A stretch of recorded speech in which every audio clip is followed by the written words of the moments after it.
A Michigan father and 6 of his children died during a weekend fire that may have started when a Christmas tree fell over. The incident happened in the Detroit suburb of Westland. The father escaped with his wife and 3 other children. He then apparently returned to the home to try to rescue the 6 other children remained inside, ranging in ages from 4 to 12. Officials say lights from the tree may have started the blaze.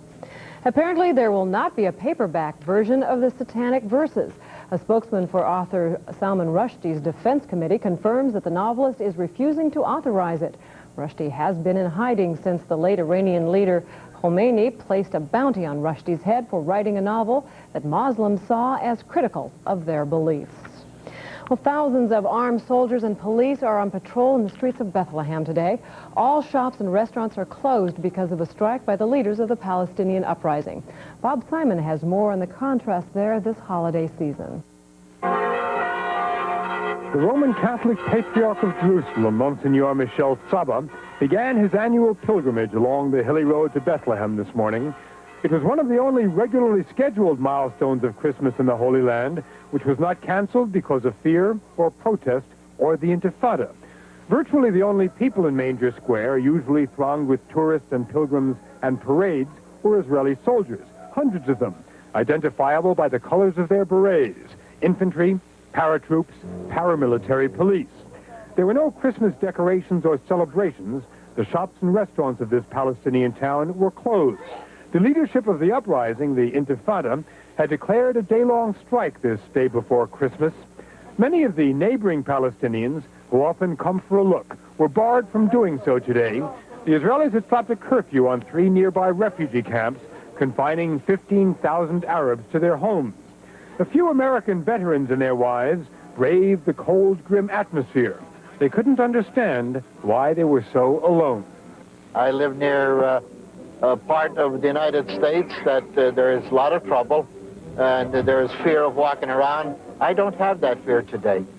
I came here with a little apprehension.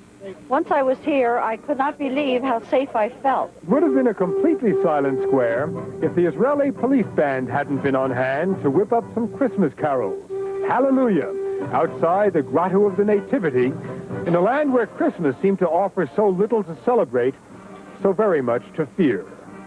Bob Simon, CBS News, Jerusalem. Well, in the weather forecast, as I said, John has the day off today, and in central Iowa, we may actually see 30 degrees before a big change. I'll have all that coming up next. For up-to-the-minute weather information, day or night, call for the TV-8 Weather Beacon forecast at 262-7173. Well, it looks like it might be a white Christmas across much of the United States, but for many, snow is a concern. Heavy snow is forecast for much of Ohio today after a day of freezing rain and sleet that made driving difficult, a forecast that sounds all too familiar for many Iowans. It's also terribly cold in portions of the west again today, with wind chills in parts of Colorado reaching 75 degrees below. Overnight lows across the country show a chilly night from the west coast to the east. In Iowa, lows were around 0 in the south to 10 below in the northern part of the state. Highs today across the nation range only from the 40s and 50s in the southern part of California to the 70s and 80s in the Florida area, and the chill will continue in the Midwest tonight.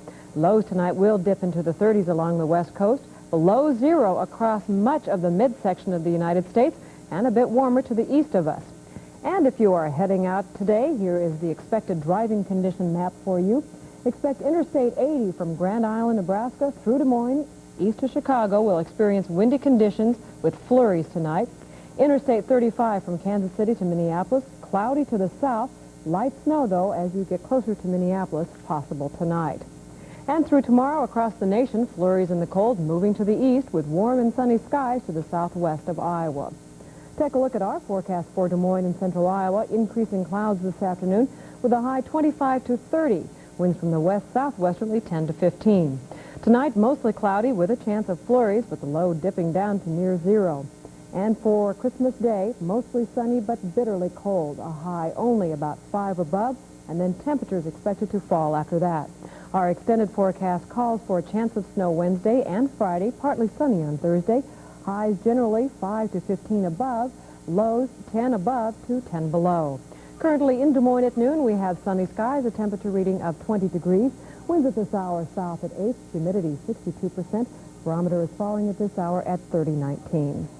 And taking a look at stocks today, the market is lower in light trading. Volume the first 3 hours, 40 million shares. The Dow is down 13 points today at 2620. An average share of common stock is not available. Midwest cattle prices this noon are untested. On the interior Iowa hog market, butchers steady, sows steady to firm. And in early trading on the Chicago Board of Trade, March corn is lower at 233, January beans lower at 560, and March wheat today is mixed at 261. Mary Brubaker is still on vacation, and now let's go to the other studio, and Dave Buzik will be standing by next. He's going to be talking about drinking and driving, and he's going to be talking with people from MAD. Stay with us. Good afternoon and Merry Christmas, everyone. Dave Buzik filling in today for Mary Brubaker on our interview segment. Our guest today is Bill Salmon. He's the president of the Polk County chapter of MAD, M-A-D-D, Mothers Against Drunk Driving. It's an organization that you probably have heard a lot about. And as we move into the holiday season here, Bill, we want to talk just a little bit about MAD, your organization, and try to bring some more public awareness to this whole issue of drinking and not driving. I guess the first question is, what do you think that people need to be aware of? I mean, obviously folks know they're not supposed to drink and drive, but when you say public awareness, what does the public need to be aware of that they don't already know? Well, I think it's just a continual message that drinking and driving hurts people, it injures people, and it kills people. And that impairment really begins before people realize it. People are impaired much sooner when they're out drinking than they realize, and the effects of alcohol make you think that you can do things that you really can't. Give us some good information. What is too much? You know, at what level do you think, I mean, is it okay to go out and have a beer and pizza and drive home in that one beer, in your estimation? Obviously, I think you'd be below the legal limit there, but what's the proper amount? That's a tough question. It really varies among individuals depending on size, weight, and everything else. I guess the answer, any is too much if you're going to get behind the wheel, is sometimes a good way to go. If you're going to be out drinking, designated drivers are always a really good idea, because it's hard to say what I could and what you could might not be right for someone else. So I think it's just a matter of personal consciousness to be aware that it is a problem, and that if you've been out drinking, don't get behind the wheel of an automobile. Bill, assess people's attitudes on this whole issue now. I mean, obviously I think that there's a lot higher awareness that this is something that folks ought not to do than compared to, say, maybe 10 or 15 years ago. Give me your assessment of people's attitudes. Well, I would agree with you. MAD started 10 years ago. We celebrated our 10th anniversary this year. And there's been a lot of lives saved. People's attitudes are changing. I was just reading something from the Insurance Institute not long ago that people's perception of drinking and driving and their attitude towards it is changing. Unfortunately, there were still 23,000 people killed in the United States last year, so we still have a long way to go. And that's directly related to alcohol? Yes. Those numbers there. I'd like to take a look at some videotape now. It was on December 14th, a week ago this past Friday. You and I were up at the State House with Governor Branstad and Lieutenant Governor-elect Joy Corning as he tied the red ribbon on the mirror of his car, his official state car. And a little bit later, we have some pictures here of handing out the red ribbon at Yonkers on the Skywalk. I was surprised at the level of acceptance and the level of awareness that people had about the Red Ribbon campaign. Tell us a little bit about that. The Red Ribbon campaign is MAD's largest campaign throughout the year. It runs between Thanksgiving and New Year's, where we ask people to tie a red ribbon on their car to just show support for not drinking and driving.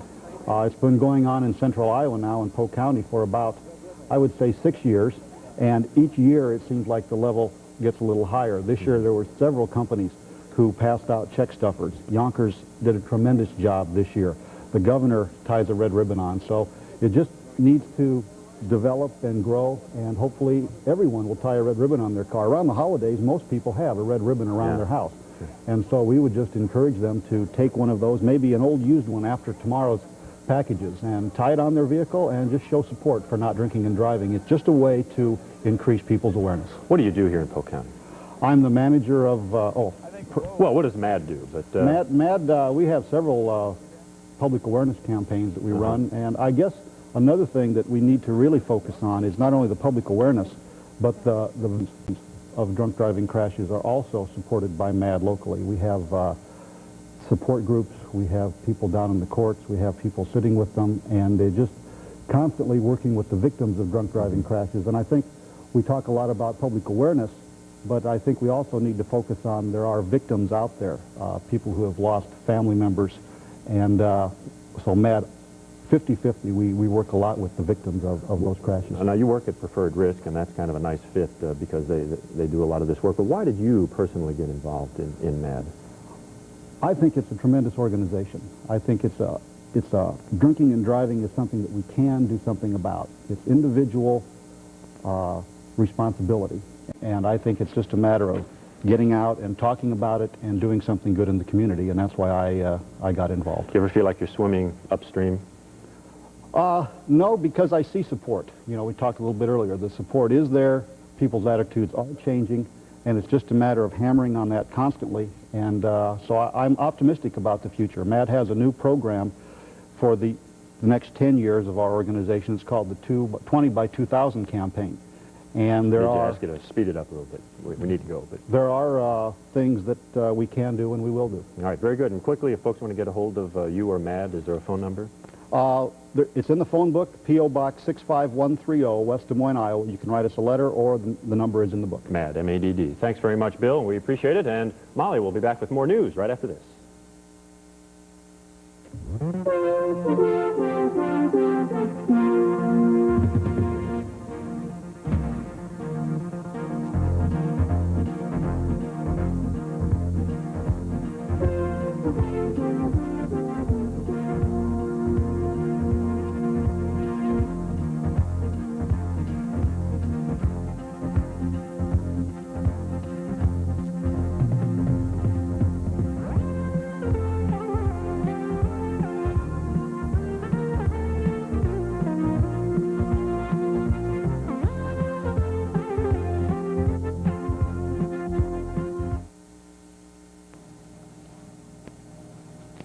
And now let's take a look again at our weather forecast if you're heading out today.